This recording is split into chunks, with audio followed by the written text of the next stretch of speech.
káàbọ̀ sí ìròyìn yín ní ọ̀sán gangan ọ̀sán mọ́kànlélọ́gbọ̀n níléeṣẹ́ rédíò yín Olú AKOMS rédíò.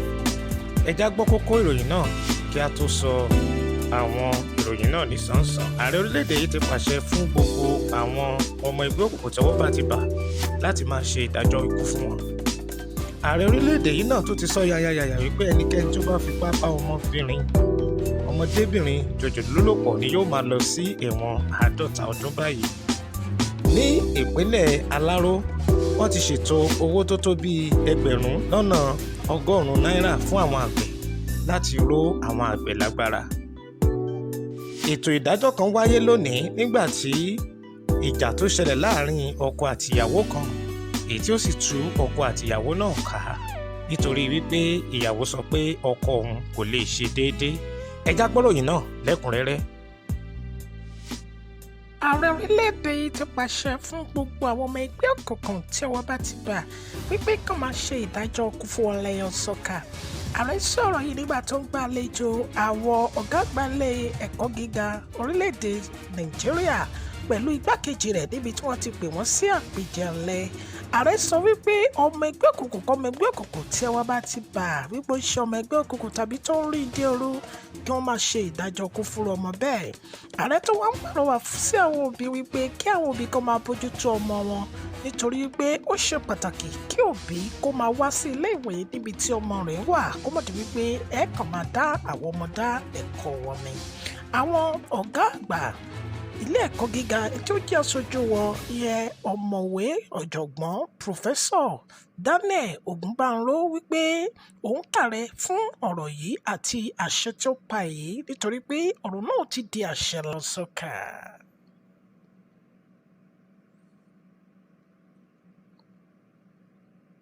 Igbákejì ààrẹ orílẹ̀-èdè yìí ti pàṣẹ wípé gbogbo kẹ́ni àbí ọkùnrin tó bá ti bá ọmọdé jòjòló ní àjọṣepọ̀ ní tipátipá ni ó máa lọ sí ẹ̀wọ̀n 50 ọdún. Igbákejì ààrẹ sọ̀rọ̀ yìí níbi àpéjọ pẹ̀lú àwọn obìnrin rere àti àwọn ọmọdé láwùjọ níbi ètò tí ó wáyé ní olú ilé-iṣẹ́ wa ní ìkànnì tí a wà yìí. Igbákejì ààrẹ sọ wípé ìpàdé tó wáyé láàrin àwọn àti ààrẹ ti wá fi òtẹ́lẹ̀ wípé ẹnikẹ́ni tí ó bá fi tipátipá bá ọmọdé jòjòló ní àjọṣepọ̀ láti àsìkò yìí lọ ni yóò máa lọ sí ẹ̀wọ̀n 50 ọdún pẹ̀lú iṣẹ́ àṣekára. Ní ìpínlẹ̀ Aláró, ìjọba ìpínlẹ̀ Aláró ti fi owó tó tó bí $100 mílíọ̀nù sílẹ̀ fún àwọn àgbẹ̀ láti rówó ní agbára kí àwọn àgbẹ̀ kan lè láǹfààní láti máa ya owó yìí fún ìrónilágbára àti ìgbédìde ètò ohun ọ̀gbìn àti ohun ọ̀sìn ní ìpínlẹ̀ Aláró láti jẹ́ kí oúnjẹ kó sun ìpínlẹ̀ Aláró bọ̀. Àǹfààní ti wà fún àwọn àgbẹ̀ kọ̀ọ̀kan báyìí tí ó bá dára lójú láti lọ sí ilé ìfowópamọ́ èyí tí ó wà nítòsí wọn láti máa yá nínú owó tí ìjọba ìpínlẹ̀ yìí ti fi sílẹ̀ yẹn $100 mílíọ̀nù èyí tí yóò fi òpin sí ebi àti òǹgbẹ ní ìpínlẹ̀ Aláró. Tó a kí gómìnà a kí wọn kú iṣẹ́. Ilé-ẹjọ́ gíga kan ti ṣe ìdájọ́ nípa títú àwọn ọkọ àti ìyàwó kan ká ní ọ̀sán àná. Nígbà tí ìyàwó mú ẹjọ́ ọkọ rẹ̀ wá sí ilé-ẹjọ́ yìí, ohun tó sọ náà ni wípé òun fẹ́ kí ìgbéyàwó ọdún 10 kó di tútúká nítorí pé ọkọ òun ò ṣe déédéé mọ́ nínú ilé. Ìgbà tí adájọ́ wá ń bi léèrè wípé kí ni àwọn nǹkan tó rí tó fi wí pé ọkọ rẹ̀ ò ṣe déédéé mọ́, ó ní ìkíní ọkọ ò fowó oúnjẹ sílẹ̀ mọ́ àti wípé ohun tí ọkùnrin àti obìnrin tó máa jọ ń gbádùn ní orí ibùsùn papọ̀ gẹ́gẹ́ bí lọ́kọláya ọkọ òun kò ṣe mọ́. Adájọ́ Adégbóyèga ó pe ọkọ níjà wípé ń gbọ́ ẹ̀sùn tí ìyàwó rẹ̀ fi kàn ẹ́ báwo ló ṣe rí. Ọkọ ní irọ́ ló pamọ́ òun, ẹ jọ̀ọ́ ẹ bá ń bẹ ìyàwó mi, òun ò fẹ́ kí ìgbéyàwó yìí ó di tútúká. Àmọ́ nígbẹ̀yìngbẹ̀yìn adájọ́ padà tú ìgbéyàwó náà ká láàrin ọkọ àti ìyàwó. Níbi ìròyìn tí ọ̀sán yìí nílé iṣẹ́ Olú AKOMS rédíò, orúkọ tèmi ni Mary Adésínà. Ẹnìkejì mi dágbére fún àwọn aráalé. Ẹ tún pàdé wa ní dédé àkókò yìí ní ọ̀sán ọ̀la bákan náà lórí ìkànnì yìí. Ẹ má yí kúrò ńbẹ̀, ẹ máa gbọ́ wa. Tó àní rújú báyìí lọ níbi ìròyìn lẹ́kùnrẹ́rẹ́ ti ọ̀sán yìí. ní ìkànnì Olú AKOMS Radio. Orúkọ tèmi ni Paul Àgbájé. Ẹ tún pàdé wa ní dédé àkókò yìí ní ọ̀sán ọ̀la fún Hello Mary, ó ní o fẹ́ rí mi, ṣé kò sí nǹkan? Ó fi ọ́fíìsì ẹlẹ́ wá síbí báyìí, àbí? Ọ̀rọ̀ wo ló fẹ́ sọ tí ò lè jẹ́ ká sọ tá bá close? Àwọn kò ní dá kọ́gà ó bá wa ń bí báyìí. And then mo ń try láti kó àwọn ìròyìn jọ, ìròyìn tá a máa kà ní alẹ́. Kí nìkan tó fẹ́ rí mi fún gan? Ṣé kò le? Ṣé kì í ṣe nǹkan tó le? Kò lè náà. Mo kàn ń try láti put things to order náà. Mo fi bí nílé mo ní VAR tó ń bọ̀ yìí. Níbo lẹ ti máa ṣe VAR yín? As in VAR tó ń bọ̀ lọ́nà, níbo lẹ ti fẹ́ ṣe? Mo rò pé bóyá ẹ máa lọ, bóyá ká lọ àwọn event center tàbí ká lọ síbi àwọn bíi kíní show center kankan báyẹn. Àbí kí ni nǹkan tẹ fẹ́? Àbí iye tí lẹ́ni tẹ fẹ́ gbé jáde? Náà ló jẹ́ kí n bí ní èrè. Ètò ìsọ̀ngbà kan ní ẹnìkan ó tẹ nífẹ̀ẹ́ sọmọ àbáyé. Mo fẹ́ béèrè pé ṣé ẹ ti wà ní relationship ṣá? Àbí ẹ má bínú o, ọkùnrin wálé ẹ má bínú o. Mo kàn ní kí n bí yín náà ni. Mi ò rí pé ìyẹn normal kí n máa bẹ discuss ìyẹn bí báyìí. At least ẹnu iṣẹ́ la ṣì wà. Bóyá tá bá close lálẹ́, a máa sọ yẹn lọ. Then nípa pé mo wà nínú relationship, mo wà nínú relationship now. Báwo mo ṣe máa dàgbà tó báyìí tí mi ní lẹ́ni tí mò ń fẹ́? Mo wà nínú relationship. Nípa ti VAR, ẹni tó bá wù ó lè present mi ní gift. Mi ò rò pé ìyẹn necessary for now jàre. Ṣùgbọ́n ó ṣàṣìkò ọjọ́ méjì mẹ́ta tó máa ṣe. Mo busy gan, bóyá kó máa lọ sọ́fíìsì ẹ̀ náà. A máa discuss yẹn later. Àbí? Ẹ funny ṣá, Mr. Paul. Ṣé rí nǹkan tí mò ń sọ? Ẹ má fi ara pamọ́ fún mi. You tell me the truth. I want to know your lover. Mo fẹ́ mọ̀ ní tẹ́ ń fẹ́ gan. Ta lè ń fẹ́? Ta níyàwó yín? Gbogbo ẹ̀kan máa sọ fún mi. Ìyàwó yín wà níbí kan o. Kíní kan o. Tó bá lè jẹ́ wípé you don't have anybody that you are dating. At least, àbí mo wà available now. No problem. Kò sí nǹkan tó burú bẹ́ẹ̀. Mo ti fojú sọ, mo fẹnu sọ, mo fi gbogbo ara sọ láti ìgbà yìí. You don't even count me serious. What do you sọ now? Mr. Paul, why are you doing this to me? Kò polite o, nǹkan tó ń sọ yẹn. Oníròyìn jọ làwa méjèèjì. Báwo ló ṣe máa possible ká méjèèjì kò fẹ́ra? Mi ò like irú nǹkan báyẹn. Ibì kan náà láti jọ ń ṣiṣẹ́. Ibì kan náà láti jọ ń gbowó. Mi ò rò pé ìyẹn wà okay o. And then, mind you, má bother lórí pé bóyá o fẹ́ fẹ́ mi. Mo ti lẹ́ni tí mo fall in love pẹ̀lú. Very very soon, wọ́n náà máa mọ̀. And then mo rò pé ìròyìn tá jọ ń kà yìí ni kò jẹ́ ká máa ṣe lọ. So please, bóyá ò sí lọ́kàn mi báyìí for now jọ. Mi ì fẹ́ nǹkan tó máa tapo sí aṣọ mi níbi iṣẹ́. Wọ́n máa rojọ́ mi kiri pé Paul ṣe kankan o, kíní kan. Bó jẹ́jẹ́ mi ni mo ń lọ. That's just it jọ. Jẹ́ ká gbàgbé lórí pé fífẹ́ ọ̀nà fífẹ́. Ni ò kí. Kò tí ì tó yẹn now. Uncle boy ti ń bínú. Kí ló lè tó yẹn? At least mo ń try láti béèrè àwọn ìbéèrè ni. Kò dẹ̀ sí nǹkan tó burú ń bẹ̀. Àsìkò iṣẹ́ ọ̀tọ̀, àsìkò eré ọ̀tọ̀. Ó yẹ kí ẹ understand nǹkan tí mò ń sọ. Nǹkan tó máa work láàárín àwa méjèèjì ni. Kí ló burú ń bẹ̀? Káwọn oníròyìn ká fẹ́ra. Ọlọ́pàá ń fẹ́ra wọn. Sójà ń fẹ́ra wọn. Àwọn architect wọ́n ń fẹ́ra wọn. Mo ti rí àwọn oníròyìn tó ń fẹ́ra wọn dáadáa. Kò sí nǹkan tó wrong ń bẹ̀ now. Who is that lucky lady? Tẹ́ ń sọ̀rọ̀ ẹ̀ báyìí. Because látijọ́ tí mo ti mọ̀ yín níbi iṣẹ́ tá à ń ṣe iṣẹ́ ìròyìn, mi ò tí ì rí obìnrin kankan lẹ́gbẹ̀ẹ́ yín rí. Who is that lucky lady, Mr. Paul? I would like to know her.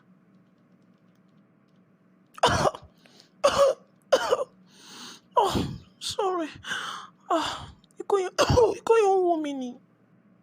Sorry, but ikọ́ tó ń wò yìí, báwo ni irú ikọ́ wo lélẹ̀? Ọwọ́ náà máa ìsàn tó wà ń tàn sí COVID-19. Mi bá ní kó lọ ṣe test o. And then tó bá wúkọ́ báyẹn láàárín àwọn èèyàn, ọ̀tọ̀ ni nǹkan tó máa pè é. Kó tó di pé ikọ́ yẹn máa pọ̀, mo advise ẹ pé kó ṣe test. Ṣùgbọ́n pọ́rọ̀ ṣe wà yìí ń sìn, wàhálà pọ̀ ń bẹ.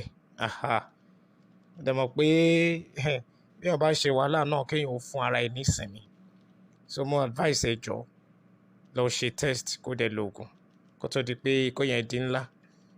COVID-19 yìí ẹ̀rù ẹ̀ tó bá ọ. Ọlọ́run ní jẹ́ ó mú wa o.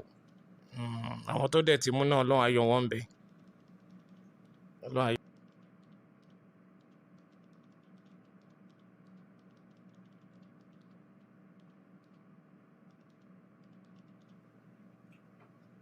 Èmi ò wúkọ́ o. Ọ̀gá, wọ́n ní kí n sọ fún yín pé nípa trip tí mo sọ fún yín yẹn, next week ni mo ń lọ. Wọ́n ti fún mi ní visa. Gbogbo document tó yẹ kí n gbà pátá náà ni mo ti gbà ní embassy. So starting from next week, mi ò ní wá síbi iṣẹ́. So láti lọ resume sí lecture class ní United States. Lágbára Ọlọ́run pẹ̀lú ọlá yín pẹ̀lú àdúrà láyọ̀ ni màá parí. Òun náà ni mo ní kí n sọ fún yín, ọ̀gá sà. Ẹ dẹ̀ máa fàdúrà ran èmi náà lọ́wọ́. Yes, sir.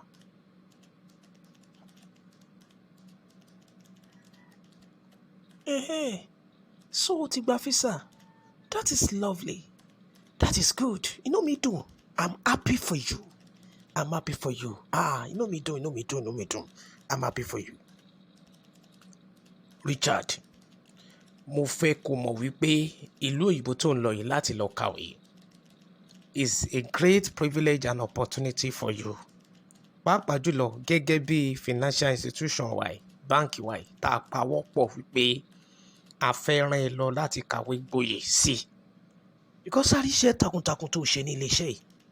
Pàápàá jùlọ níbi ká kó ìṣirò owó jọ ní báǹkì tá a wà yìí. Mo wá ṣèlérí fún ẹ wípé ipò ẹ ṣì máa wà digbí ní báǹkì yìí. Tó bá dé automatic promotion la máa fún ẹ. Wá gbọ́ mi o, tó bá dé ìlú òyìnbó, ṣe jẹ́jẹ́, ṣe ọmọlúàbí nítorí pé oríṣiríṣi àwọn èèyàn burúkú ló wà tán lè ba ìrìn àjò ẹ̀dá ènìyàn jẹ́. Ṣùgbọ́n má gba àwọn èèyàn yìí láàyè nínú ìrìn àjò tiẹ̀. Ohun tó bá bá lọ, òun ni kò kọjú mọ́. Ó gbọ́ nǹkan tí mo sọ. Mo gbọ́ yín sà. Èmi náà dẹ̀ wá promise yín pé mi ò ní já yín ní tọmọ, mi ní já yín kulẹ̀. Mi dẹ̀ ní já gbogbo àwọn board of directors ilé-iṣẹ́ ìfowópamọ́ yìí. Ilé ìfowópamọ́ yìí mi ní já wọn náà kulẹ̀. Ó ní mo fi ń sọ wípé àdúrà yín ó ṣe pàtàkì nínú ayé mi. Ẹ jọ̀ọ́, mo tiẹ̀ fẹ́ béèrè kinní kan. Mi mọ̀ bóyá ẹ máa lè ṣe fún mi. Ẹ jọ̀ọ́, mo fẹ́ béèrè kankan lọ́wọ́ yín sà. Béèrè ẹ. Àwọn Yorùbá sọ wípé abéèrè ìbéèrè kò kí ń ṣìnà. Mi ì fẹ́ kó lálàṣẹ rárá. Ó mọ̀ wípé ọmọ gidi ni ẹ́. So anything tó bá bí mi gẹ́gẹ́ bí ọ̀gá ẹ̀, I'm ready to do it for you. Béèrè ẹ. Nǹkan tí mo fẹ́ béèrè náà ni wípé mo máa need help yín. Mo ní àfẹ́sọ́nà kan tí mò ń fẹ́. Dùdùkẹ́ lórúkọ ẹ̀. A ti ṣe wedding. In fact, I'm plan pé bóyá bí 6 months to this time la máa ṣe. But torí ti cost tó wọlé ìsìn, mo ní láti dé. Ó tó di pé màá fẹ́ bá ṣe wedding yẹn. Mi mọ̀ bóyá mo lè rí owó díẹ̀ kan yá bí loan tí màá kó fún un. Tá kàn fi máa ta ọjà. Ó tó di pé màá dé. Loan náà ti parí but kò rí iṣẹ́. Because tí bá ní kí n béèrè pé kó wá replace ààyè mi, ẹ mọ̀ pé ìyẹn ò ní ṣe é ṣe. So mi mọ̀ help tẹ́ máa ṣe fún mi lórí ìyẹn sà. Yes sir, mi mọ̀ help tẹ́ máa ṣe fún mi lórí ẹ̀. Ó mọ̀ wípé àwa méje la jẹ́ board of directors ní ilé ìfowópamọ́ yìí. And mi lè decide pé kíyàwó ẹ̀ tó fẹ́ fẹ́ yẹn àfẹ́sọ́nà ẹ̀ kó take position. But the only thing tí mo lè decide now fún ẹ gẹ́gẹ́ bí ọ̀gá ní ilé-iṣẹ́ tí a wà ilé ìfowópamọ́ yìí ni wípé máa fún ẹ ní àwọn allowances owó kan tó yẹ ká san fún ẹ ní òǹgbà tó bá dé lóyìnbó. So èmi á ti san fún ẹ ń bíbáyìí. So through that owó yẹn, nínú owó yẹn wàá lè yọ èyí tó bá fẹ́ yọ fún àfẹ́sọ́nà ẹ̀ ń bẹ̀ láti fi ṣe ètò ọrọ̀ ajé tiẹ̀ náà. That's the only help tí mo lè fún ẹ. And má gbàgbé wípé owó tí a ti plan pa máa fún ẹ gẹ́gẹ́ bí allowances ó lọ bí 2.5 million naira. At least nínú ẹ̀yẹn náà wàá lè yọ owó díẹ̀ fún àfẹ́sọ́nà ẹ̀ ń bẹ̀. Èmi rò pé ìyẹn ṣe wà òkè, àbí? Ẹ ṣé sir, I'm so happy sir. Ẹ ṣé mo dúpẹ́ sir. Thank you, God bless you sir. Lágbára Ọlọ́run, gbogbo bẹ́ẹ̀ ṣe wúlò fún àwọn òṣìṣẹ́ ní ilé ìfowópamọ́ yìí. Ọlọ́run ní fi ń sílẹ̀ sir. A máa rí yín bá. Thank you so much. I'm so happy. I'm so very, very happy sir. Ẹ ṣé mo dúpẹ́. Thank you sir. Kò tọ́. Richard, ẹ̀rù ń bà mí o. Ilé ìbò tó ń lọ yìí sìn, tó bá débẹ̀ tán kó má jẹ́ pé ò ní rántí mi mọ́. Mo mọ̀ wípé ń bẹ̀ yẹn àwọn nǹkan tó lè mú yàn mọ́lẹ̀ ló wà bẹ́ẹ̀. Tí kì í bá ṣe torí iṣẹ́ tí mò ń ṣe ni, abájọ máa lọ ni. Tó bá dẹ̀ ti parí kọ́ọ̀sì tó wà padà wá sí Nàìjíríà, á jọ padà wá. Mo mọ̀ pé mo nífẹ̀ẹ́. Ó má jẹ́ pé tó bá débẹ̀ yẹn tán wàá disappoint mi, Richard. Dòdòkẹ́ má worry. Èmi promise ẹ wípé mi ní disappoint ẹ. Pé progress náà ni nǹkan tí mò ń bá lọ. As a banker, mo tún fẹ́ kàwé gboyè sí ni. Tí n bá dé, màá wá bọ́ sí ipò ọ̀gá. Then mo mọ̀ pé ẹkún tó ń sun ẹkún ìfẹ́ ni, má sunkún mọ́. Ìgbà mélòó ni ọdún kan fi máa pé? Àbí oṣù 12 náà ni. So má worry. Then nípa tiṣẹ́ tó ń sọ yẹn, mo fẹ́ kó kúrò ní ibi tó ti ń ṣiṣẹ́ yẹn. Torí private tó ti ń ṣiṣẹ́, èló ni wọ́n ń san bẹ̀. So máa make sure pé mo bẹ́ẹ̀ ṣí bí supermart kékeré kan, bí a supermarket tí wàá máa fi tajà. Mo fẹ́ kí ìwọ gangan kó dá dúró kó jẹ́ CEO fúnra rẹ̀. Ṣùgbọ́n dẹ̀. Richard, máa miss ẹ gan. Gbogbo àwọn nǹkan tó máa ń ṣe fún mi, bó ṣe máa ń gbé mi jáde, wàá gbé mi lọ sí sinimá, gbogbo nǹkan yẹn. I will miss everything about you. Ọdún kan dàbí ẹgbẹ̀rún ọdún lójú mi. Richard, okay o. Ṣá má disappoint me, ṣùgbọ́n kò dẹ̀ jẹ́ kó kàn mí ó balẹ̀. Dòdòkẹ́, sórí nípa missing, wàá miss mi náà but màá sọ fún Paul ọ̀rẹ́ mi. So a máa take care, especially tó bá fẹ́ lọ sí any outing, fẹ́ lọ sí cinema àbí beach anywhere, á gbé ẹ lọ síbẹ̀. Ọmọ Paul ọ̀rẹ́ mi ni, mo dẹ̀ trust ẹ. So màá bá sọ̀rọ̀ kó tó di pé mo lọ, tó fi jẹ́ wípé kò ní jẹ́ pé wàá wà lólè jù. Ṣùgbọ́n àdúrà yìí náà ṣe pàtàkì. Kó fi àdúrà ràn mí lọ́wọ́ kí n lọ re, kí n bọ̀ re, kí n kórè oko délé. Wàá lọ, wàá bọ̀ re, wàá kórè oko délé. Òní ṣòrin, òní kágbákò, ọkọ̀ bá dá ọba òní kọ ẹ lẹ́sẹ̀. Richard, I love you.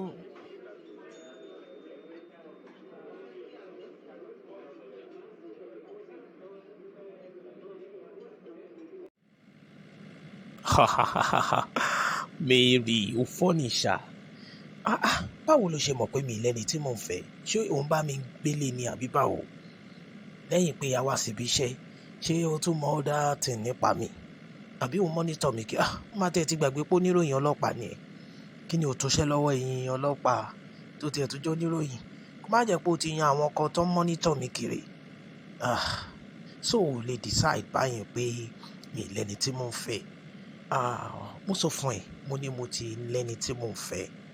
And when it is time, I will let you to know. Mo ti yóò fẹ́. So sórí kémi àti ẹ̀ka fẹ́ra yẹn kò lè possible. Mary, jẹ́ ká gbàgbé lórí ẹ̀. Jẹ́ ká bójútó iṣẹ́ tá à ń ṣe. Iṣẹ́ ọba ni à ń ṣe yìí. Ọkọ ọba àdá ọba kò ní kọ́ wa lẹ́sẹ̀. Nǹkan tí mo kàn ní lọ́kàn nìyẹn. Ṣùgbọ́n fífẹ́ àbí pé bóyá mo hate ẹ. Mi hate ẹ o. Ìfẹ́ bí etí òwúrọ̀, látàgbàlá Elédùmarè ló ti ṣẹ̀ wá. Ìfẹ́ tó tòrò níní tọ́gbàlá ayé kan kò lè bàjẹ́ o. Olólùfẹ́ fẹ́ràn mi láì ṣe ẹjọ́. Fẹ́mi bí ojú ṣe ń fẹ́ orí, fẹ́mi bí irun ṣe ń fẹ́ orí, fẹ́mi tẹ̀yìn, fẹ́mi tẹ̀rín, fẹ́mi tọkàntọkàn, fẹ́mi taratara. Olólùfẹ́ wojú mi láì ṣe ẹ̀tàn pọ̀. Fẹ́mi bí ojú ṣe ń fẹ́ orí, fẹ́mi bí eyín ṣe ń fẹ́ ẹnu, fẹ́mi tẹ̀mí pọ̀, fẹ́mi tọkàntọkàn, fẹ́mi taratara. Olólùfẹ́ wojú mi láì ṣe ẹ̀tàn.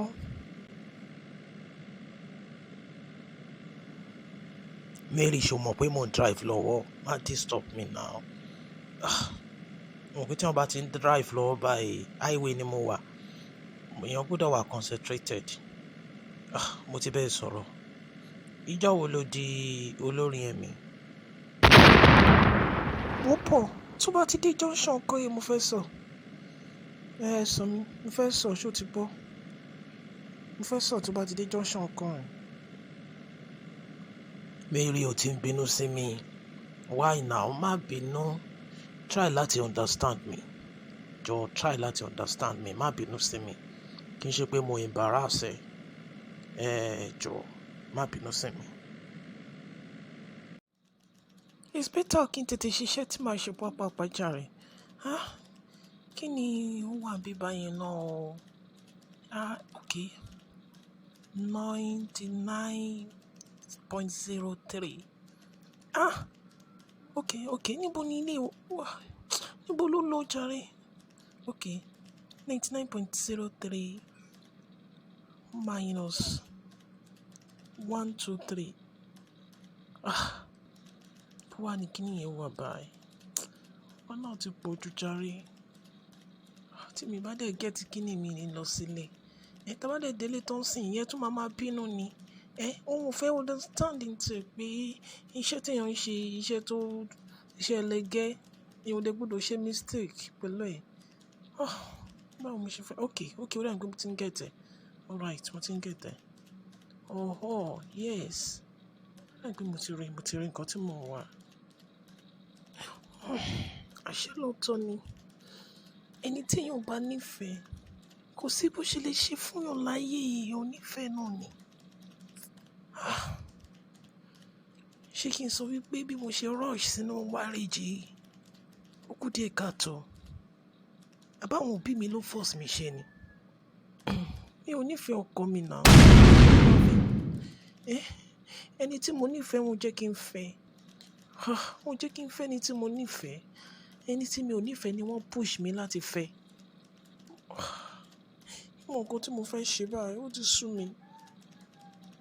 Mi love ẹ rárá. Tí n bá ti rí báyìí inú kan máa ń bí mi ni.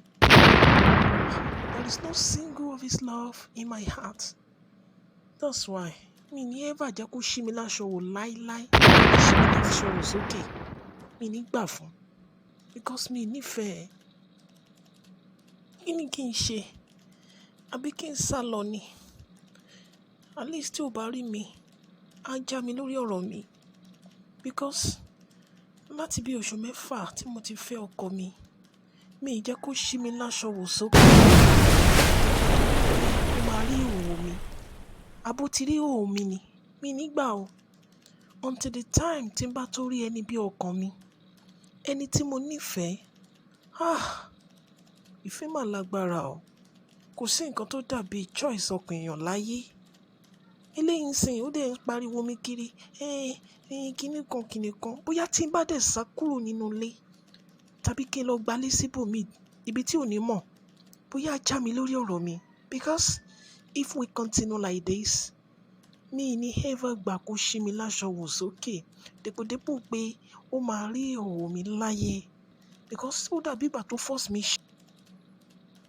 Àmọ́ kò sí problem. Aláti ṣe mí á máa ti ṣe ara ẹ̀. I will find solutions to my problem and I will take a restop. I need to act fast. Mo gbọ́dọ̀ wá olólùfẹ́ mi tí mo sọnù. I must see him. Ìgbà tí n bá tún fojú mi kàn báyìí, ìgbà yẹn lọ́kàn mi tún máa balẹ̀. Tí n bá tiẹ̀ máa fẹ́ ọkọ mi, èyí tí mò ń fẹ́ yìí, tó bá mi ṣègbéyàwó yìí, mo gbọ́dọ̀ kọ́kọ́ rí olólùfẹ́ mi náà, my first lover, my only lover, àyànfẹ́ ayé mi kan ṣoṣo. I must find him. I must. Gbogbo ọ̀nà, mo gbọ́dọ̀ wá kàn. Ẹ má bínú pé mo gbé yín wá síbí báyìí. Ẹ mọ̀ pé alẹ́ ni mo máa ń dé. So àti ìdáná alẹ́ yẹn ó máa ń fún mi ní problem. That's why ẹ má bá mi manage bẹ́ẹ̀. Jọ̀ọ́ ọkọ mi. Torí mo rí pé ojú yín kọ́rẹ́ lọ́wọ́ gan. Why tí mo fi gbé yín wá sí restaurant lálẹ́ ìgbé gẹ̀ẹ́jẹun. Ìyìn lè dáná tí n bá délé. That's why tí mo fi ní kẹ́ pàdé mi bí báyìí. So tábàdé ti jẹun tán, máa lọ sílé. Ayé kò tí kò tí mò ń sọ, kò tí mo rò nìyẹn tí mo fi pè yín. I understand.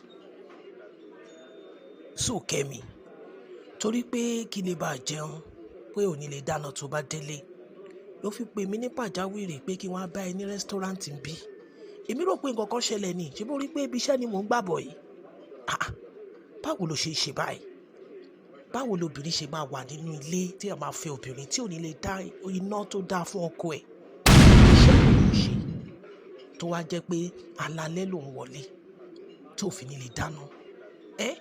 Èmi ń sin àtẹ̀gbọ́ níṣọ̀ṣẹ́ mi kí n délé kí n ti ṣe wàhálà lọ látàárọ̀ kí n tún wá délé kó má sí nǹkan tí màá jẹ. Ṣé ó yẹ kó rí bẹ́ẹ̀? Kẹ́mi ó disappoint mi o. Ọ̀tọ̀ ní nǹkan tí mo rò pé ó pè mí sí pé bóyá nǹkan kan ṣẹlẹ̀. Àmà ní rí bí àní rí wàhálà. Ẹ̀rù bà mí gan. Ó ṣe pè mí ní pàjáwìrì náà tí mo gbé torí oúnjẹ ló fi pè mí. Okay o, èmi ò jẹun bí báyìí o. Tó bá délé kó dáná fún mi, mi ì jẹun bí báyìí. Ṣé o understand nǹkan tí mò ń sọ? Because nǹkan tí ò dáa kò dáa nìyẹn. Mo ti mọ̀ pé alágídí lọkọ tí mo fẹ́. Kò báyọ̀ comply rí láyé. Kò sí nǹkan tí mo sọ fún rí tó máa ṣe. A kàn máa dúró lórí pé ìfẹ́ òun ló máa ṣe. Báwo ni marriage ṣe máa last? How can this wedding last between us when you cannot give me my own right? As a woman, I have my own right in the home. I have my own right in marriage. Mo pe wá síbí báyìí, kí ni nǹkan tó burú bẹ́ẹ̀? Mo ní tí n bá délé, mi ní lè dáná, tóró ti rẹ̀ mí. Iṣẹ́ tí mo ṣe lọ́fíìsì lọ́sàn-án yìí ó pọ̀ gan. Mo mọ àwọn dọ́kúmẹ̀ntì tí mo ṣe kó tó di pé àwọn kìíní yẹn tálì. You know the nature of my job. Kéèyàn tó jẹ́ báńkà ṣó easy ni. And lóòótọ́ mọ̀ pé iṣẹ́ tí ìwọ náà ń ṣe kì í ṣe iṣẹ́ tó náà easy. But a máa jọ máa gbà fúnra wa náà ni. A jọ máa jọ síra wọn. That is love. That's what we call love. Tó yẹ pé lóòótọ́ ló fẹ́ mi ni, ló nífẹ̀ẹ́ mi, wàá máa pọ̀ nǹkan tí n bá sọ. But you always be. Ṣé ìyàwó gidi ni kì í ṣe ojúṣe ẹ̀ nínú ilé? Ṣé ìyàwó gidi ni ò ní dáná fún ọkọ at well do? Ṣé ìyàwó gidi ló máa wà nínú ilé tọkọ máa request fún right as husband to wife tó máa reject ẹ̀? Ibi kì í ṣe tí màá ti bá ẹ sọ̀rọ̀ torí mo mọ̀ pé àwọn èèyàn wà ń bí báyìí. This is a restaurant, public láwa ẹ̀. Tí a bá délé, a máa sọ. Báwo ló ṣe ń fìyà jẹ mí báyìí? If you know that you can't comply with me during the time before we get married, you're supposed to have told me that you are not interested in my love. Wàá fẹ́ mi tán, wàá bẹ̀rẹ̀ sí pọ́n mi lójú. Òun fìyà ìfẹ́ jẹ mí, which is not supposed to be.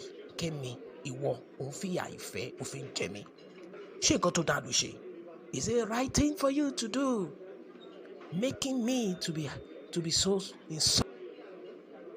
Ó tọ́jú bá ṣe máa gé ní ọwọ́ tó tún máa gbó ká nìyẹn. Kí ni gbogbo yẹn? Kí ni nǹkan tó ń gbìyànjú láti sọ? So nǹkan tó ń tọ́lá sọ ni pé mi kì í ṣe ìyàwó gidi. Ìgbà tó mọ̀ pé mi kì í ṣe ìyàwó gidi, kí ló fẹ́ mi sí? Why did you marry me? Kí ló yẹ tó fi lọ divorce me then? Go to court. Ọlọ́run ṣe iṣẹ́ náà jẹmọ́. Lọ sí court. Amòfin ni ó mọ̀ nípa òfin. Lọ sí court kó lọ jáwèé fún mi náà. Kò sí nǹkan tó bá bẹ̀. And I will pack away from your home. Máa kúrò nílé ẹ̀. Kúrò nílé mi ni kì í ṣe kúrò láyé mi. What sort of nonsense? Wá sí restaurant kò jẹun. Wá ní kíní kan pẹ́pẹ́sẹ́. Ṣé ibi iṣẹ́ tí mo wà yẹn yóò mọ̀ wípé section tó ń ṣe gbé mi sí section tó lágbára ni. Owó gbọ́dọ̀ mix. Account gbọ́dọ̀ ta ló fẹ́ bá mi ṣe tí kì bá ṣe ni tí n bá dẹ̀ ṣe lálẹ́ ìsìn ọ̀la máa tún gun tiẹ̀ ọ̀la máa bá ń bè. What are you telling me? Ó yẹ ká máa agree pẹ̀lú ara wa. Ó dà Kẹ́mi, má bínú gbà yẹn, I'm sorry. Má fi ṣe bínú.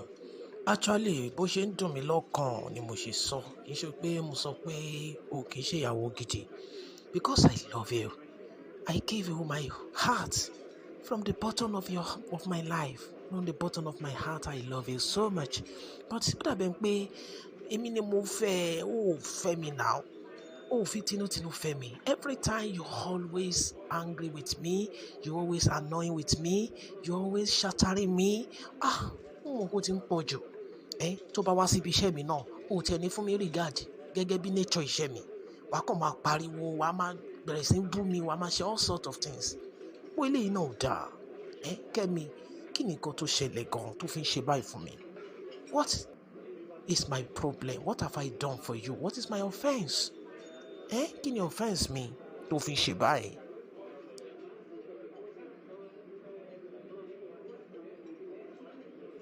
Jojo, hold it. Mi fẹ́. I'm not interested. No. Nígbà tó ti bú mi, tó ti bẹ̀rẹ̀ sí insult mi ní public, wọ́n á ní kí n jọ kí n má bínú. No, don't worry. Nǹkan tó aláti ṣe mi á máa ti ṣe ara ẹ̀ ṣùgbọ́n. Mo ní kí n sọ fún ẹ pé tibí tí mo bẹ́ẹ̀ sọ yẹn, ó mà ti bọ́ sí. Ìlú òyìnbó tí mo sọ fún ẹ pé mo ti fẹ́ lọ kàwé, ó ti bọ́ sí mo ṣe ń bá yín sọ̀rọ̀ yìí. Bàtà bá fi máa rí bí ọjọ́ mẹ́ta, so màá travel. Náà ni mo pè é pé kájọ sọ.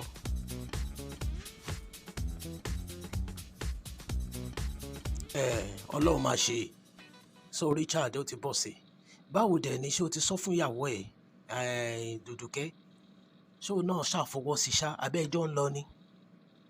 Pọ̀ ò fọ́ ni o, jọ́ lọ́kẹ̀. Ó ti mọ kó jẹ́ pé inú ẹ̀ ò kàn dùn náà ni. Nǹkan tó ṣẹlẹ̀ ni pé ọdún kan náà ni màá lò. Ìgbà mélòó ni oṣù 2 la fi máa pé. So jọ rẹ̀, nǹkan tí mo fi wá pè ni pé mo fẹ́ kó máa bá mi monitor ẹ̀ and then kó dúró tì kó má wà lonely. Bóyá ó fẹ́ lọ síbì kan, ó fẹ́ lọ sí bí cinema, wàá máa bá mi gbé jáde títí tí màá fi dé. So yẹn ni mo fi pè ẹ́. Mo dẹ̀ trust ẹ pé ọ̀rẹ́ ni ẹ́. Má disappoint ẹ. Then ìwọ náà tó bá lọ kó wo ẹ̀yìn wò torí ilé làbọ̀ sinmi oko. So nǹkan tí màá fún ẹ nímọ̀ràn lé lórí nìyẹn. Torí Dùdùkẹ́ ìyàwó dáadáa ni. So tó bá dẹ̀ ti dé kí wàá tiẹ̀ kẹjọ ṣe wedding pàápàá, ṣó ti yé báyẹn o. Ó fọ́ ní ìṣá. Òótọ́ ló sọ. Ìwọ náà ń kọ́. Ó yẹ kí ìwọ náà ti níyàwó tètè bójútó. Then mo ní kí n sọ fún ẹ pé kó tó di pé mo lọ, mo fẹ́ ṣí supermarket fún. So because iṣẹ́ private tó ń ṣe mi like through that, a máa rí ibi dúró sí, so wàá kàn máa bá mi wò lẹ́ẹ̀kọ̀ọ̀kan. Kó má bàa feel lonely jù. Ó ṣé gan, mo dúpẹ́ ọ̀rẹ́. Thank you. Richard. My love, inú mi dùn gidi ni o. Mi mọ bí mo ṣe fẹ́ dúpẹ́ lọ́wọ́ ẹ Richard. Mi mọ bí mo ṣe fẹ́ dúpẹ́. You always keep your promise fulfilled for me. Ọlọ́run á bá mi dúpẹ́ lọ́wọ́ ẹ. Ẹlẹ́dàá mi á bá mi dúpẹ́ lọ́wọ́ ẹ. Ó ṣe nǹkan tó tó báyìí fún mi. Èmi náà, mi nìkan tán. Èmi Dùdùkẹ́, ó ṣí supermarket fún mi. Thanks so much. Lágbára Ọlọ́run, ọkọ ọba, àdá ọba kò ní kó ẹlẹ́sẹ̀. Wàá máa lọ́re, wàá máa bọ̀re. Ìlú òyìnbó tó ń lọ yìí, lágbára Ọlọ́run wàá kéré oko wálé. O ò ní gbé sájò, Richard, ọkọ mi. Lágbára Ọlọ́run, màá sanjó fún wọn náà. I will never disappoint you in my life. O ṣé bèbí mi. I love you so much. Thanks so much.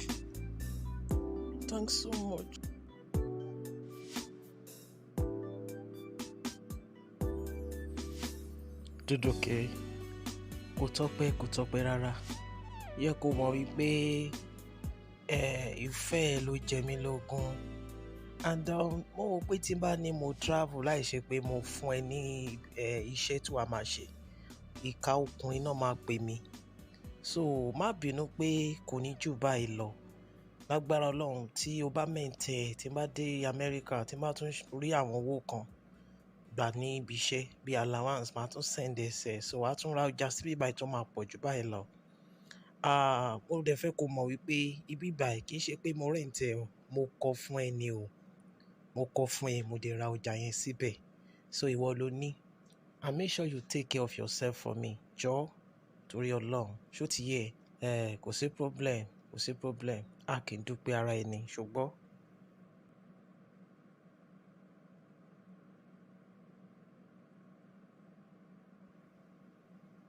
Olólùfẹ́ mi, àyànfẹ́ mi, Richard, mo dúpẹ́ lọ́wọ́ ẹ gidi gan. Ó kọ́ bí báyìí, ó dẹ̀ tún rajà síbẹ̀ fún mi. My love, mo mọ̀ ọ́ lóore o. My love, kò tọ́pẹ́ rárá, àìdúpẹ́ ara ẹni. Tí n bá tún láǹfààní, máa ṣe jù báyìí lọ. Tí n bá lọ sí Amẹ́ríkà, tí n bá tún rówó, máa send ẹsẹ̀, so wàá tún lè ra ọjà síbí báyìí jù báyìí lọ. Kó ṣáà take care ara ẹ fún mi ṣùgbọ́n bébí mi. Èmi náà love ẹ, bó tójú bá yẹjú kó má yẹ ọ. Má disappoint me o, Richard, jọ̀ọ́ torí Ọlọ́run má disappoint me. Dúdúkẹ́, mo promise ẹ pé mi ní disappoint ẹ, mi dẹ̀ ní dá ẹ. Sórí ibi tí mò ń lọ ẹ̀ náà fún progress ni. Tí n bá dé padà, ọ̀gá ti promise mi pé àwọn máa fún mi ní promotion. So àdúrà ẹ ó ṣe pàtàkì, ó ṣe máa dẹ̀.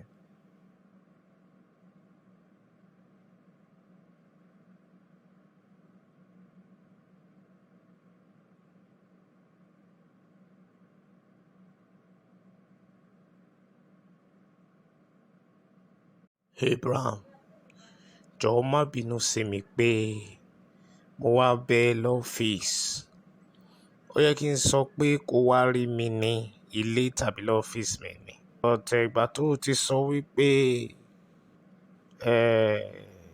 ìwọ àti ìyàwó ẹ̀ ń jà, ó dẹ̀ mọ̀ wípé mo máa ń lálejò gan-an.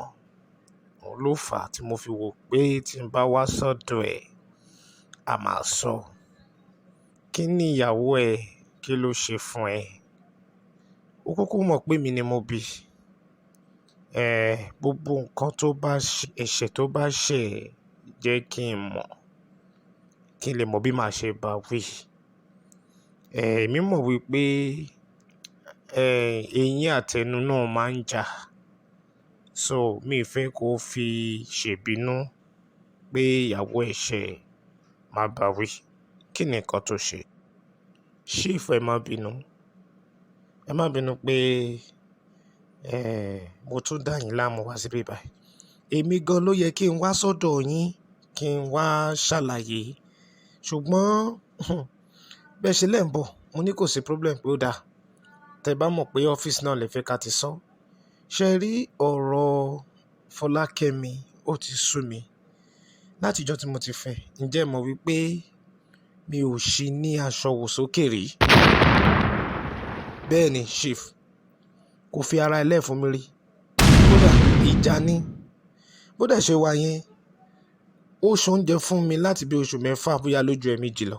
Gbogbo ìgbà restaurant kìíní kan tí máa wá sọ fún pé báwo ló ṣe máa lọ ra oúnjẹ ní restaurant tàbí tí wàá máa gbé mi lọ sí restaurant, a máa bá mi jà ni. A sọ dìjà, a sọ dìbínú. Kò sí nǹkan tí mo mọ̀ ọ́ ṣe lójú ẹ̀, kò sí nǹkan tí ò kí ń fi mi wé. Ó ṣe kí ni? Ọmọ mi ò jẹ́ kó ṣé òun láṣọ wò sókè.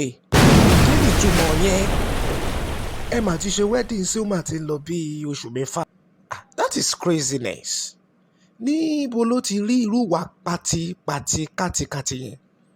Ìgbà tí mo fẹ́ ìyá ẹ̀, ṣé ìyá ẹ̀ láṣẹ tàbí lágbára lórí mi láti máa deny mi fún sex? Bí ìyá ẹ̀ dẹ̀ ṣe wà yẹn, òun náà ṣe jẹ́ chief judge lèmi náà. Ó sì ń dáná fún mi.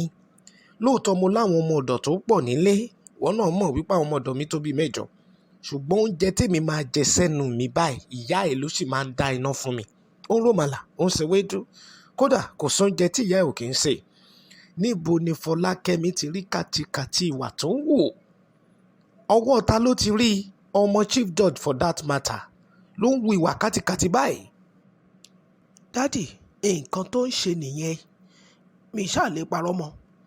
In fact ọ̀rọ̀ yìí mo ti gbé sínú títí àmọ́ ó ti di nǹkan tó jẹ́ wípé mi ò lè gbé mọ́ra mọ́. tó bá tún wá lọ síbi iṣẹ́ báyìí alẹ́ ló máa ń dé tí n bá wá bá wí kò wá sí èébú tí ò kí ń bú mi. nǹkan tó ṣáà máa ń tẹnu mọ́ ni wípé mi ò kí ń ṣe àyànfẹ́ ọkàn òun, mi ò kí ń ṣe àyànfẹ́ ọkàn òun, òun ní ẹni tóun fẹ́ tẹ́lẹ̀tẹ́lẹ̀ kó tó di pé mo bá òun ṣègbéyàwó, dádì mi kinní kan iná ní kóun fẹ́ mi. ó ṣáà máa ń sọ àwọn ọ̀rọ̀ tí ò yé mi. mo fi wá ní kí n wá bá yín, ẹ bá mi bá sọ. tó bá yẹ pé ẹ̀ṣẹ̀ ni mo ṣẹ̀ kó dáríjì mi. so dádì chief ẹ jọ̀ọ́ mi ì fẹ́ máa ní heartbreak nínú ìgbéyàwó ẹ jọ̀ọ́. má wọ̀rí Abraham, màá bọ́mọ mi sọ̀rọ̀, màá bá Fọlákẹ́ mi sọ̀rọ̀. ohun tó rí lọ́bẹ̀ tó fi ìwà ru ọwọ́ ò máa sọ fún mi. bóyá màá lọ rí màá wá sílé ọ̀dọ̀ yín tàbí kó wá rí mi lọ́fíìsì. èyíkéyìí tó bá jẹ́ ń bẹ̀ ṣáà bá mi dáríjì jọ̀ọ́. má bínú má bínú má bínú. màá tún fẹjọ́ ẹ̀sùn ìyá ẹ̀ náà. bó ṣe pè mí dáa mọ̀ pé ọkùnrin sọ́kùnrin lọ̀rọ̀ tó sọ yìí àmọ́ màá bá sọ̀rọ̀. ó ṣé mo dúpẹ́. chief ẹ ṣé mo dúpẹ́ lọ́wọ́ yín tẹ́ ẹ wá. kì í ṣe pé bóyá mò ń bàjà ńlẹ̀, mo kàn ní kí n sọ fún yín ni because wọ́n ní ó ń déwájú dẹjọ́ ó ń dẹ́yìn ìdásọ. This is Shopping Center. Can you identify yourself? Kí ni orúkọ yín? Ṣé ẹ lè dárúkọ yín fún mi? Orúkọ tèmi ni Richard Badamosi. My name is Richard Badamosi. I'm traveling to United States of America to study. Mo lọ sí orílẹ̀-èdè United States of America ní orílẹ̀-èdè America láti lọ kọ́ ẹ̀kọ́ gboyè sí. ọdún mélòó lẹ fẹ́ lò láti kọ́ ẹ̀kọ́ gboyè ní orílẹ̀-èdè United States of America? àti wípé ibo lẹ fẹ́ dé síbẹ̀? àwọn wo gan ni ó ṣe agbátẹrù lílọ yín sí orílẹ̀-èdè United States of America?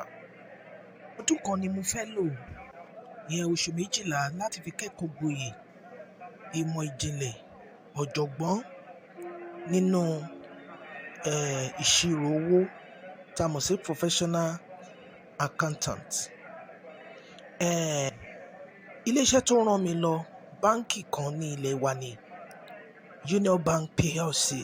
àwọn náà rán mi lọ sí orílẹ̀-èdè United States of America láti kọ́ ẹ̀kọ́ sí gẹ́gẹ́ bí ìmọ̀ ìjìnlẹ̀ ìṣirò nípa ọrọ̀ ajé àti ètò ìṣúná. ibi tí màá dé sí Texas University, níbẹ̀ gangan ni màá dé sí. ìbéèrè tó kàn, ǹjẹ́ ẹ lè sọ àwọn nǹkan mẹ́ta fún mi tí nílò láti wò ní ìwà tí ẹ bá dé orílẹ̀-èdè United States of America? nǹkan mẹ́ta tí ẹ nílò láti wò gẹ́gẹ́ bí ìwà tí ẹ bá dé orílẹ̀-èdè United States of America. Honesty ni àkọ́kọ́ tá a mọ̀ sí jíjólóòtọ́ sí orílẹ̀-èdè United States of America. Integrity ní ìkejì, wíwu ìwà ọmọlúàbí. Then nǹkan kẹta ni respect the laws, bíbọ̀wọ̀ fún òfin orílẹ̀-èdè United States of America. àwọn nǹkan mẹ́tẹ̀ẹ̀ta yìí ó ṣe pàtàkì. bẹ́ẹ̀ ni sà. Mr. Richard Badamosi, congratulations. Ẹ ti pass gbogbo interview, so you can now travel to United States of America. Máa pass yín sínú plane, torí plane tẹ́ máa bá lọ ti wà ready. So you are welcome. Oh, the plane is taking up now. So we are now getting to fly up. So make sure you prepare yourself. Get ready for the flying hop. And get prepared. Do not shake your body. We are now in the air. The plane is already in the air. Hello there. Dúdúkẹ́. Mo ti wà nínú plane báyìí. Plane wa ti wà nínú afẹ́fẹ́. So, ṣó ṣe ń sunkún náà ni? Mo ní kó má sunkún mọ́. Ọdún kan ò ní pẹ́ pé má worry. Nǹkan tí mo ní kí n sọ fún ẹ ni wípé network ò ní pẹ́ switch off. Ṣé o mọ̀ pé a ti fẹ́ kúrò ní boundary Nigeria báyìí? Torí a ti wà nínú afẹ́fẹ́. Jọ̀ọ́ kó take care. Paul á wá wò ẹ́ ṣùgbọ́n kó take care of yourself. There is something strange about this man. This man is handsome. Very, very handsome. Hello, Paul. Yeah, a ti wà nínú afẹ́fẹ́ báyìí o. Signal ò ní pẹ́ lọ lórí fóònù mi. Jọ̀ọ́ torí Ọlọ́run, lọ bá mi wo Dúdúkẹ́. Bóyá kó lọ wò ní supermarket tàbí kó pé. Jọ̀ọ́ bá mi comfort ẹ̀ tó ló ń sunkún. Bí wọ́n ṣe pé last ẹkún ló ń sùn. Jọ̀ọ́ bá mi take care dáadáa ṣùgbọ́n. Ó dọwọ́ ẹ o. O ṣé ọ̀rẹ́, kó take care. Yeah. Wow, I love this man. Oh, it seems that this man is supposed to be my crown. How can I talk to him? Should I go and meet him myself? Maybe after the plane's landed. I love this man. Oh my God. Something strange about this man. This man is handsome. Like who I need for my crown to be my love, to be my husband. Oh, I will talk to him. I will talk to him. Mary. Èmi ni mo plan gbogbo nǹkan tí ó wà nílẹ̀ yìí. Yes. Mo fẹ́ kó kúrò ní department tó wà tẹ́lẹ̀. Kó bọ́ sí criminal department. Ṣo mọ̀ pé department ìròyìn ló wà. Ìwọ àti Paul la gbé síbẹ̀. But mo fẹ́ mú ẹ kúrò ní department ìròyìn. Mo fẹ́ gbé wá sí criminal department níbí báyìí. Kó máa bójútó gẹ́gẹ́ bí ọlọ́pàá. Because mo rí iṣẹ́ takuntakun tó ṣe pé ó good bá ṣe investigate. So ló jẹ́ kí n gbé kíní fún ẹ. Wà kúrò ní department yẹn wà bọ́ sí criminal department. Nǹkan tí mo fẹ́ bẹ́ẹ̀ sọ nìyẹn. Ọ̀gá, ṣé kí n ṣe pé mo sì yẹ yín? Department gbé mi sí yẹn mo láìkẹ́. Department ìròyìn. Àti pé bí mi àti Paul bá ṣe jọ wà ní department ìròyìn yẹn tá ń ka ìròyìn yẹn, mo láìkẹ́ ṣàwùgà. Ìjọ tó yọ lọ́hùn, ẹ ṣe fi mí sílẹ̀ sí department yẹn. Ibi tẹ́ gbé mi wá yìí, ó lédè. Ìjọ ọ̀gá, tó bá yẹ pé mo ṣe yín ni ẹ sọ fún mi, please. Mo like department yẹn dáadáa, ìjọ. Mary, ó ṣe mí náà. Ọmọlúàbí ni ẹ. Ó dẹ̀ ní respect fáwọn ọ̀gá.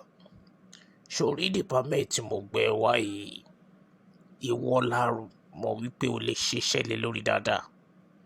Èmi àti assistant commissioner of police lájọ decide wípé ìwọ ni ká gbé wá síbẹ̀. Kó jẹ́ head ní department yìí. A dẹ̀ ti káwọn ọlọ́pàá mi náà tiẹ̀, but ìwọ ló bá head department yẹn. O mọ̀ pé Paul ló ń head department ìròyìn fún táwọn ọlọ́pàá. So máa gbé ẹlòmíì lọ bá Paul. Nǹkan tó ṣẹlẹ̀ nìyẹn. So jẹ́ ká ṣe báyẹn. Order from the assistant commissioner of police. Àwọn ni wọ́n give order yẹn pé ìwọ ni ká gbé wá síbẹ̀. Báwo ni màá ṣe máa rí Paul báyìí? Ṣé màá máa láǹfààní láti rí Paul mọ́ báyìí? Ṣé kìí ṣe wípé ìfẹ́ mi, àyànfẹ́ mi fẹ́ fi mí sílẹ̀ báyìí? Mo dúpẹ́ lọ́wọ́ ètò àwọ̀ mi lálẹ́. Bọ́tálẹ̀ ló fi orin náà o. Mo bá jẹ́ kó dọ̀la. Mo mọ̀ pé ó máa pẹ́ níbi iṣẹ́. ọ̀rẹ́ mi rí nọ́mbà ẹ̀ pè mọ́. Bóyá ó ti kọjá ibi tí nẹ́tíwọ̀kì máa wà lórí fóònù ẹ̀. Ṣé mo dúpẹ́ lọ́wọ́ ẹ̀ o. Dúdúkẹ́, mo ní kí n wá wọ ẹ kó tó di pé màmá lọ sílé ni, because ọ̀rẹ́ mi pè mí pé mo gbọ́dọ̀ rí ẹ lálẹ́ yìí, and then kí ló ń pa ẹlẹ́kún? Ó mọ̀ pé progress ni ọ̀rẹ́ mi bá lọ sílùú òyìnbó. Ìgbà mélòó lọ́dún kan fi máa pé? Wò ó, má sunkún mọ́ ṣùgbọ́n má sunkún kankan. God will take control. So èmi fẹ́ máa lọ sílé padà lálẹ́ yìí, kí n kàn wọ iná ni kó take care, kó ní lovely night. Kí ló tó fi ń rush báyìí? Bá kúkú má wá gan. Ó dé bíbẹ̀ ó sáré rush. Ẹ jẹ́ ká wọlé náà. Àbí wà sùn bíbá yìí ni? Èmi wò wípé alẹ́ ti lẹ́ o. Ọjọ́ ti lọ. Ṣó máa sùn bíbá yìí? Pọ̀. Àbí báwo?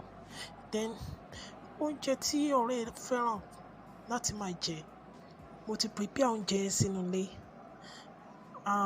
Iyán àtọbẹ̀ ẹ̀gúsí, òun ni Paul fẹ́ràn kó máa ni Richard fẹ́ràn kó máa jẹ. Mo fẹ́ kó wọlé kó wá jẹ. Oúnjẹ kẹ̀, Dúdúkẹ́, alẹ́ ti lẹ́ náà. Báwo ni màá ṣe sùn bíbá yìí? Mi lè sùn o. Mo kàn ní kí n wọ ẹ náà ni pé kí n wo àlàáfíà ẹ̀. Mo dẹ̀ ti rí ẹ pé wà okay, so má bínú, mi ní lè jẹ oúnjẹ tó ṣe yẹn. Kí ló tó fi hàn mọ́ mi báyìí? Ṣé nǹkan tí mo sọ yẹn burú ni? Ó ga o. Ó ṣe bí ọkọ kò lè dàbí ọkọ èèyàn gangan. Àbí at least Richard ò kí ń hash mọ́ mi. Tí n bá ń sọ̀rọ̀ báyìí Richard máa ń fẹ́ kó o. Ó dẹ̀ máa ń calm fún mi. Ó kò sáré wọ́n mi jù à. Bẹ́ẹ̀ yẹn náà kò yẹ kó rí bẹ́ẹ̀ náà. Mo miss Richard. Ìrẹ́ni tó máa gbé mi lọ sí sinimá mọ́. Tàbí tó máa gbé mi lọ sí event program. Paul, mi rò pé wàá lè ṣe gbogbo nǹkan yẹn fún mi báyìí. Dúdúkẹ́, point of correction. Èmi ò kí ń ṣe ọkọ ẹ̀. Ọ̀rẹ́ ọkọ ẹ̀ ni mo jẹ́. Dẹ̀ nípa ti sinimá tó sọ yẹn. Má worry, anytime tó bá fẹ́ lọ sí sinimá tàbí anywhere, just let me know. Màá gbáyè níbi iṣẹ́. So màá lè wá pick ẹ̀. Ṣùgbọ́n pẹ̀lẹ́ ọ̀rọ̀ ọkọ mi o. Má bínú o. Okay o. Kò sí problem. Èmi fẹ́ lọ sí sinimá lọ́la. So kó wá pick mi nílé. Ṣé o ti gbọ́ o, ọ̀rẹ́ ọkọ mi?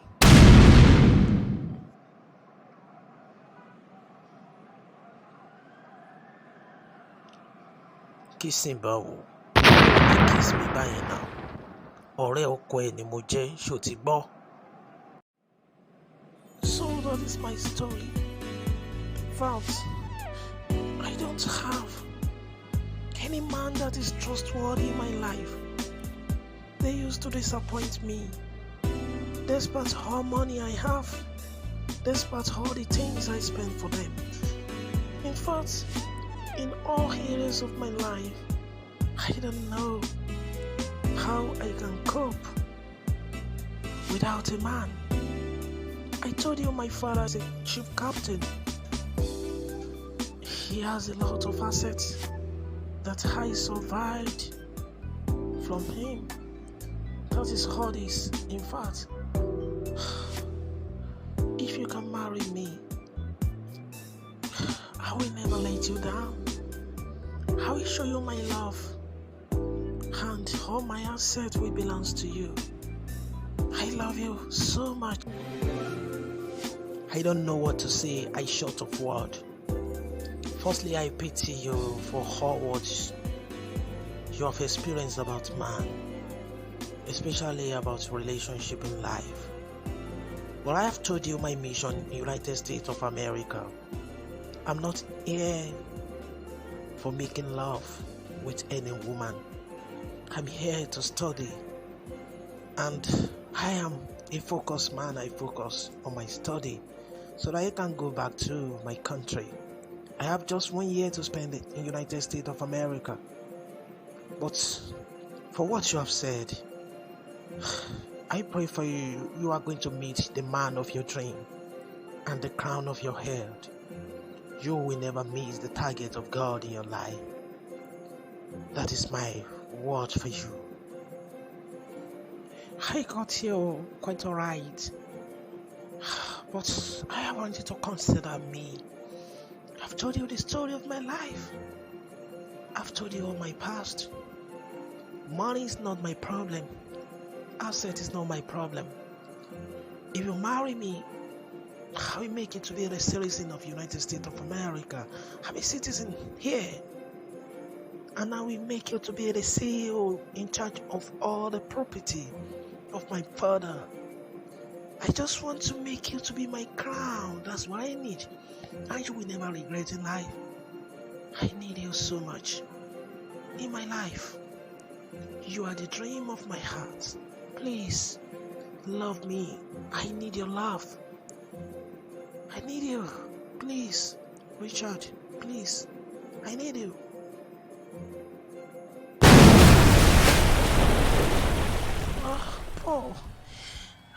Mo enjoy day mi gan. Mo enjoy night mi pẹ̀lú ẹ̀. Ìwé yẹn dùn. This is very interesting movie. This is all about love. This is all about love. Paul, I love this one. Mo enjoy ọ̀rọ̀ mi. I enjoy this movie so much. Dùdùkẹ́ ṣe máa wo lọ ná. Ó ṣe wo dé làjì ni now. Ó ní eré yẹn dùn. Èmi náà mọ̀ pé ó dùn, but ibi tí a wà yìí sìn jẹ́ ká wo dáadáa ká má lọ miss àwọn sìn yẹn. Eré yẹn dùn lóòótọ́. Ayé o. Ọ̀gá òṣù ti rẹ́yìn obìnrin báyẹn. Ṣé wọn kú bẹ́yìn obìnrin ṣe máa ń ṣe nìyẹn? Ọ̀gá o. Bó tiẹ̀ ní, lest I forget. Ó yẹ kí n rán ilé tí o. Richard, lọkọ tí mo fẹ́ ò kì í ṣe wọ́n. And then, ó yẹ kó gbé mi wá sí cinema now. Oh yes, kí ló tó gbé mi wá sí cinema? Ìwọ kọ́ ni Richard now. Now, tó wáyé pé Richard wà lẹ́gbẹ̀ẹ́ mi lálẹ́ bá ṣe ń wo kí ni love ẹ̀. Màá máa kiss ẹ̀. But sin, you are not my husband. Tó bá di next time, má gbé mi wá sí cinema mọ́. Ṣé ẹ ń sìn? Àbúrò pé mo lè fẹ́. I can't marry you. Mi nífẹ̀ẹ́ o. Mo nífẹ̀ẹ́ Richard gan gidi gan. Mo nífẹ̀ẹ́ gan.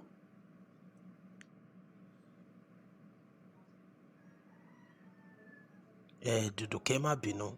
Ìwọ náà ló request pé kí n gbé e wá. Kì í ṣe pé bá mo gbé wá pé kémi àti ẹ̀ka lè mú ní fọ́n. Má bínú ṣùgbọ́n tó bá di next time mi ní gbé wá mọ́. Ṣó ti yẹ? No problem. Ó ṣe gan. Má bínú now, bẹ́ẹ̀ ṣe rí ni now. Mo fẹ́ wo bó ṣe wà flexible sí. Lọ́dún máa ń tètè bínú. Kò dàbí Richard. Tí n bá bá Richard sọ̀rọ̀ báyìí tí mo bù, á tún máa bẹ̀ mí ni. Okay o, má bínú. Mo kàn ń try láti sọ fún ẹ pé kó má ní feelings fún mi pé bóyá èmi àti ẹ máa fẹ́ra.